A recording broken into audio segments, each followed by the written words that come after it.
আসসালামু আলাইকুম ভিউয়ার্স। আজকে একটা নতুন রেসিপি নিয়ে আসছি। মূলা শাক কিভাবে রান্না করে? অনেকেই বলে মূলা শাক তিতা।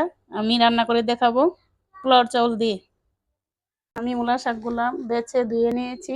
আমি এখানে ৮ টা মূলার শাক নিয়েছি আর যেটি নষ্ট ফেলে দিয়ে নিয়েছি।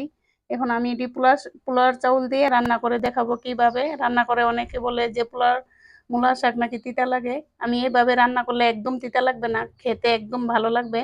আমি এখন মূলার শাকগুলো পলে নেব।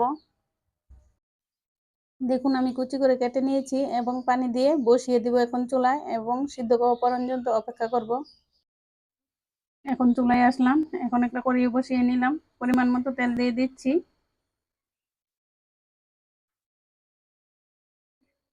শাকটা আমার অল্প, তাই তেলটা একটু কমই লাগবে।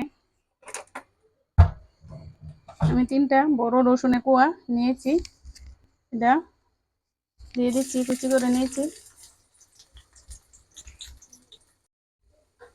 দেখুন আমারটা বাদামি কালার হয়ে গেছে।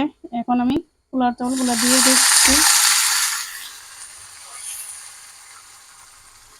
পোলার চাউলটি আমি ঢাকনা দিয়ে ডেকে দিব, সিদ্ধ হওয়া পর্যন্ত অপেক্ষা করব। এখন পরিমাণ মতো একটু পানি দিয়ে দিচ্ছি চালটি সিদ্ধ হওয়া পর্যন্ত, সিদ্ধ হওয়ার জন্য।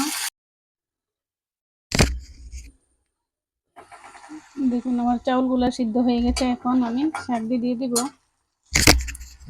কারণ শাক দিয়ে আগে থেকে সিদ্ধ করান। আমি একদম চিপে পানিটা ফেলে দিয়েছি।